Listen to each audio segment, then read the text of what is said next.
Hey everybody, welcome back to the 414 for March 15th, 2017. Today we're going to be talking about 205 Live, AJ Styles versus Shane McMahon. We've got some Sasha Banks news, some Reby Hardy news, all of that along with this day in wrestling history and your viewer questions and something special at the end of the video. You're going to have to stick around and wait for it right here on the 414. To the last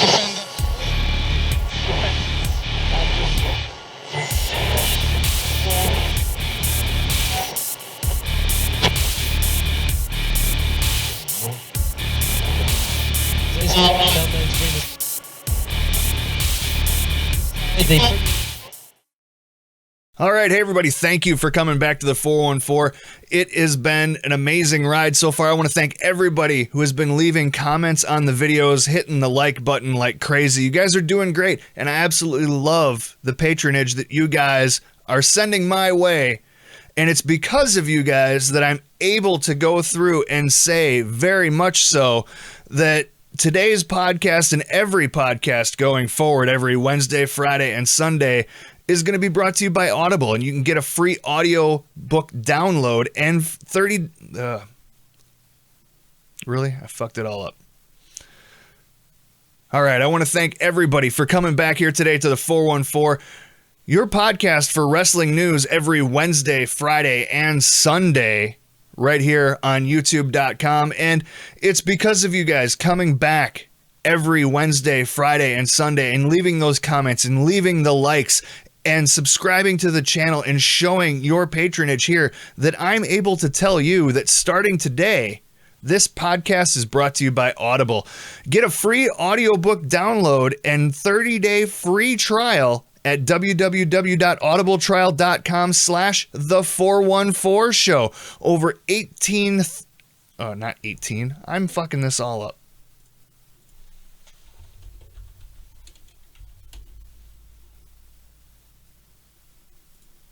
All right, let's get into this again. All right, hey everybody, welcome back to the 414. My name is Rusty, and I want to thank all of you guys who have come back here week after week, day after day, not only for the WWE, Raw, and SmackDown, and pay-per-view reviews, but every Wednesday, Friday, and Sunday for the 414, the news show. What I try to bring to you guys in such a professional manner, and you guys seem to love it. Thank you. You've been showing me a lot of love with the comments that you leave on those videos. You've been showing me love by the likes that you're doing on there, the shares that you're throwing out on Twitter, subscribing to the channel as well. And because of that, I am able to tell all of you now that we are sponsored by Audible. And you can get your own free audiobook download and 30-day free trial at www.audibletrial.com/the414. Over 180,000 titles to choose from for your iPhone, Android, Kindle, or MP3 player. And we're going to talk about it a little bit later because I want to use them to sponsor a certain segment in the show every day we go. And we'll talk about it later on. Let's get into the news that we've got here.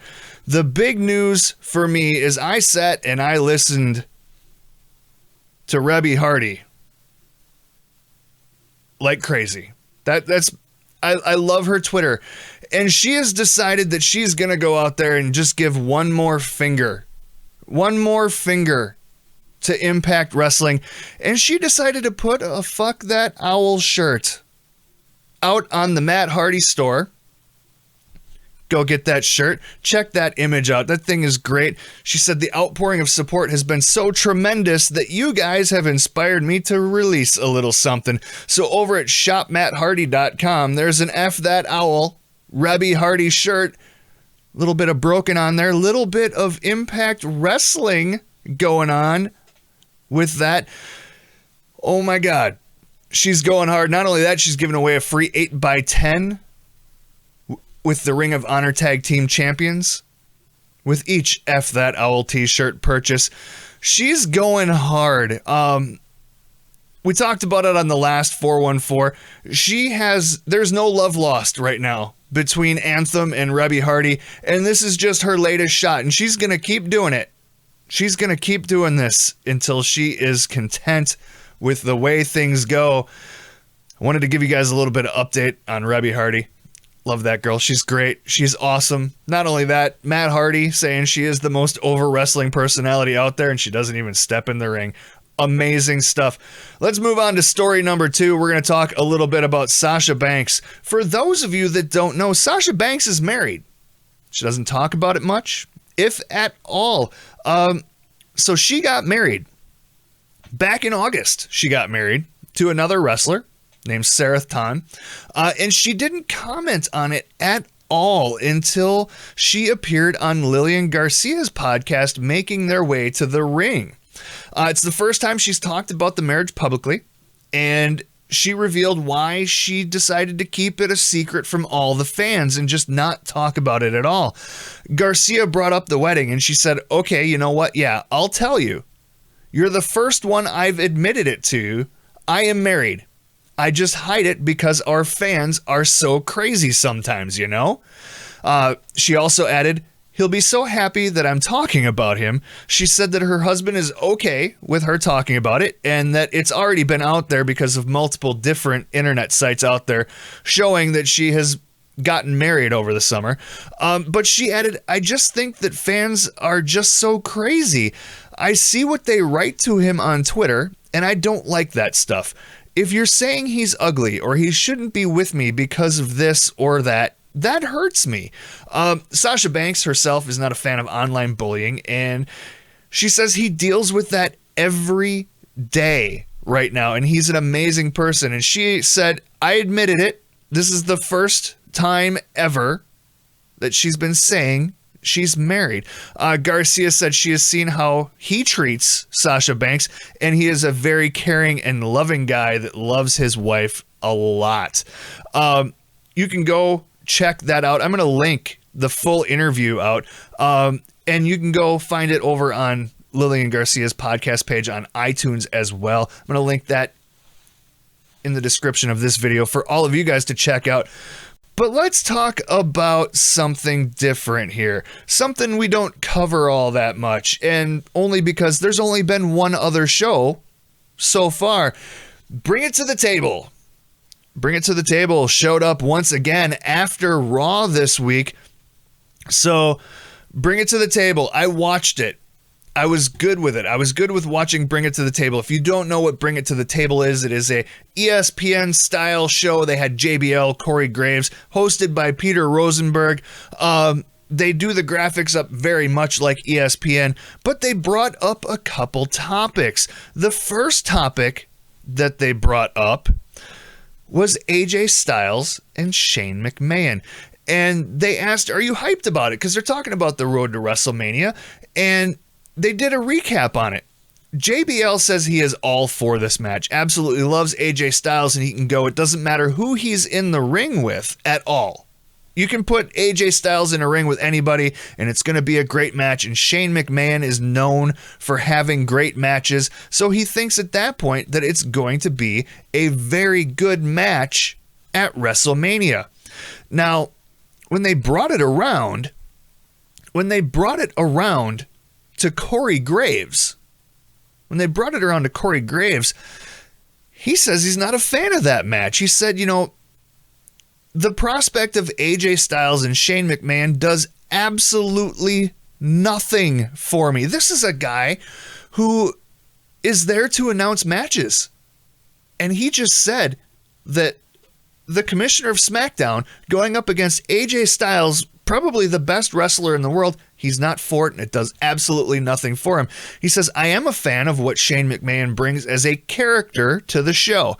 Obviously, he's paid his dues, and he's been around the business for his entire life. He also noted that Shane's had some, memorable moments at WrestleMania and other pay-per-views. He said, when you look back, that's all you really remember is Shane McMahon being suplexed through the glass at King of the Ring by Kurt Angle, or coming off the top of the Hell in a Cell, or jumping off the Titantron, things like that. Graves called AJ Styles an artist, and he can give fans a full bell-to-bell experience from start to finish. Rosenberg asked Graves flat out if that means McMahon can't keep up with AJ Styles, and Graves replied, you're absolutely right. That's exactly what I'm saying. So Corey Graves is not a fan of this match. going into it, I didn't think about it like that. I didn't think about the fact that, last year's Undertaker versus Shane McMahon, really all anyone ever talks about is Shane jumping off of the cell.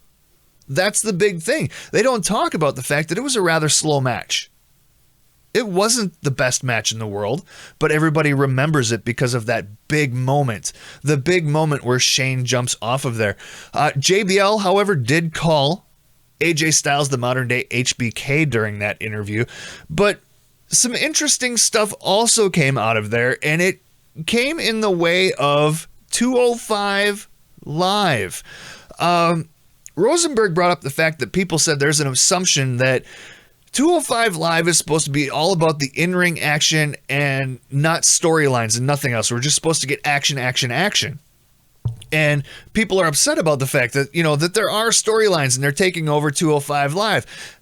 Now, Corey Graves said, you know what? There is that assumption that's out there, right or wrong. The assumption is there because we had the Cruiserweight Classic. The Cruiserweight Classic was nothing but wrestling. There was no story. It was just wrestling. And now that it's there, he thinks that there's too much talking and not enough action. JBL himself did jump in on this, and I find this part funny. JBL's the guy who said on Raw, the Cruiserweights have enough time to do what they need to do. Remember, he did say that they've got about, 30 minutes of the show, right? We all remember that from the first Bring It to the Table. But this time he's got a little bit of a different tune. He says that he thinks they're missing the boat on 205 Live. Doing things like gentlemen's duels, and Alicia Fox is out there eating flowers ringside, and there's the whole Noam Dar thing, bringing the candies and the teddy bear and all that kind of stuff. And he says it's too carnival, and people just aren't able to invest in the characters on the show. We saw a little bit of that last night on 205 Live. If you didn't watch my review last night when it was live, go back and watch that, because it was a lot of wrestling, not a lot of storyline going on there, other than we have a championship match coming through. There's still the Alicia Fox stuff going on right now.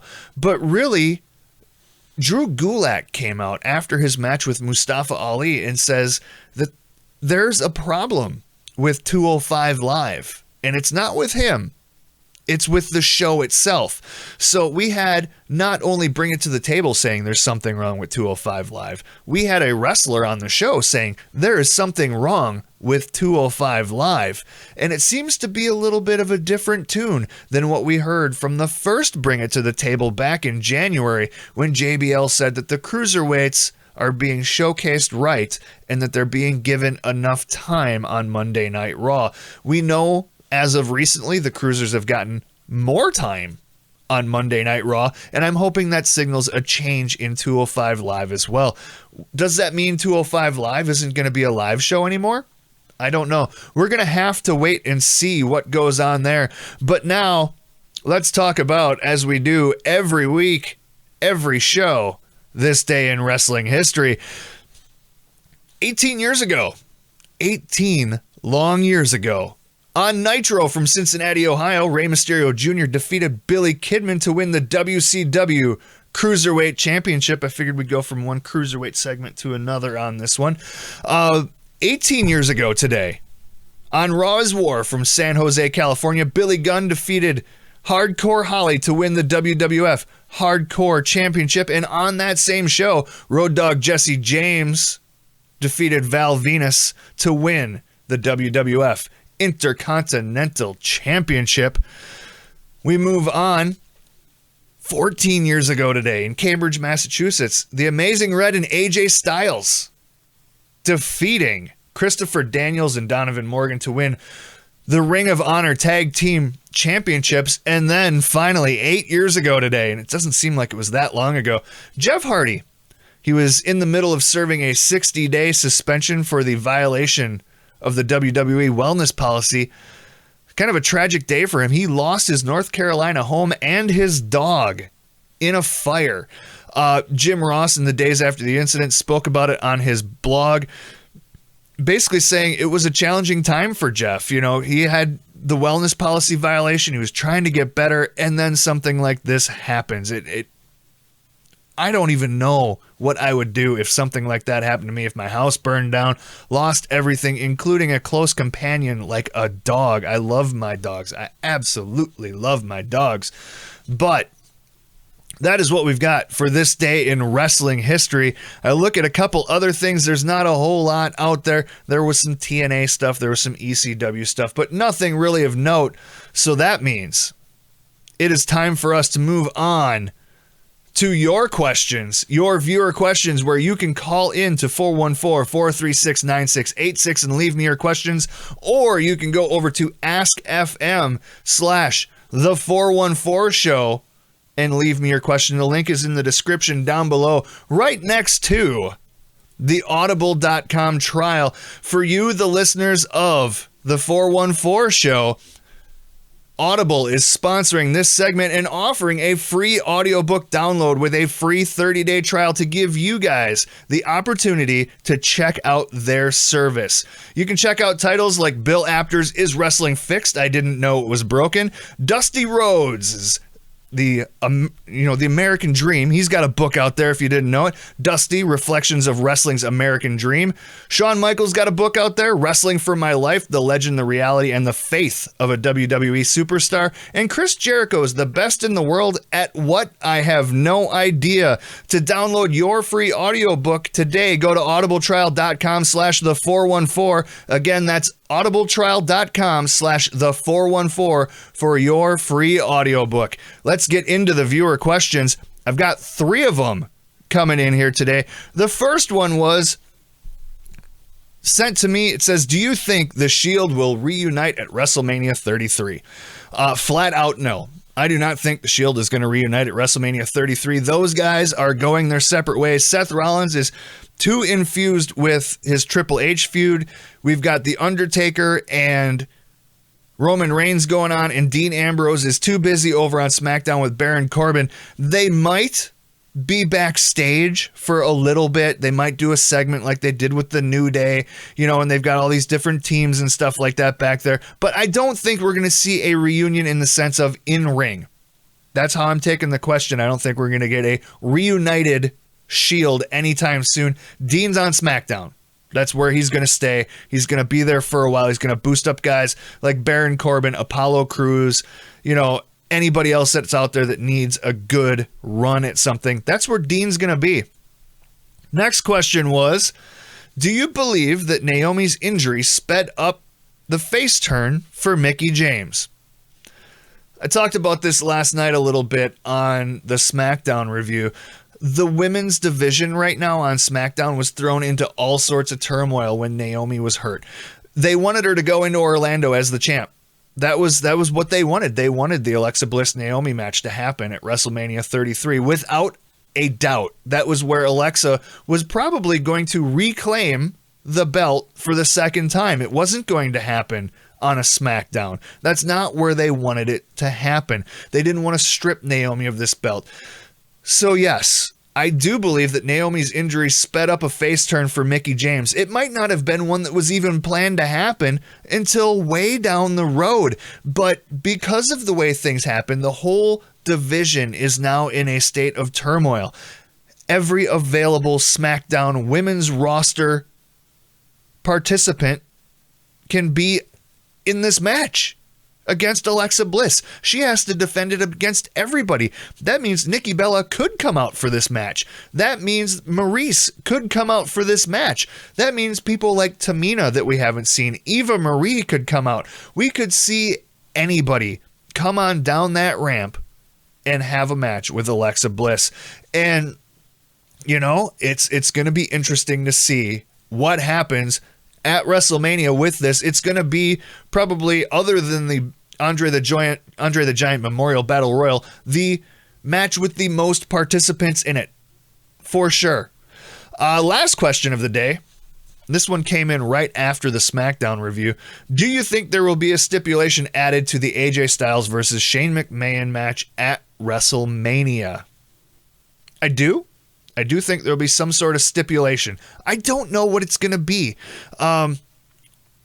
It could be something as simple as AJ gets his job back. We know that as of today, AJ Styles is fired, right? If you didn't see the image, here's the image. AJ Styles is a former WWE wrestler. He's in the alumni section right now over on WWE.com. So we could see that the stipulation is for him to get his job back, but once he does get his job back, he moves over to Raw. Or, as I stated in the review, Stephanie and Mick might just pick up on things, pull his ass over to Raw prior to WrestleMania, and that is your Raw versus SmackDown match. Not sure on what way they're going to go. I don't see it being a hardcore match. I don't see it being a tables match. I see this being a straight out sort of brawl more than anything. That's what Shane McMahon does best. Gets in fights. Goes coast to coast. Hits people with trash cans and jumps off of things. That is what Shane McMahon does.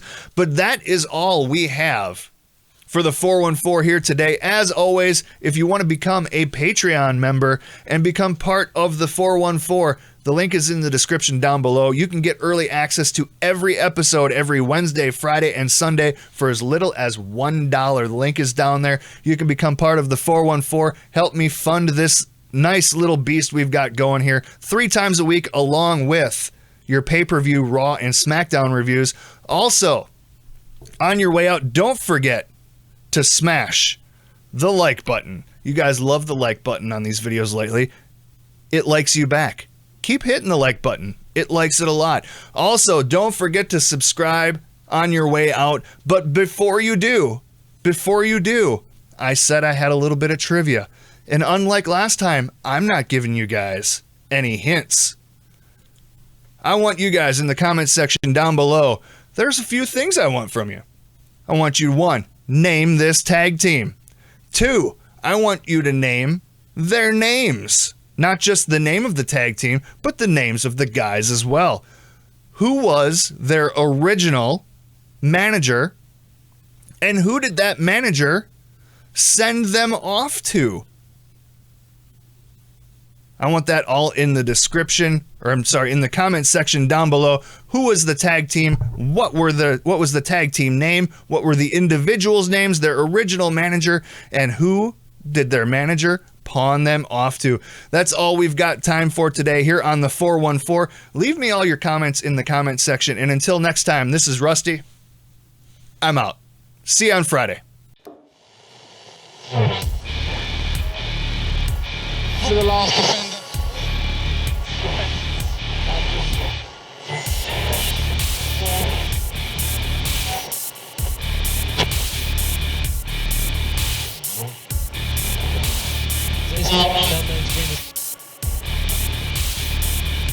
They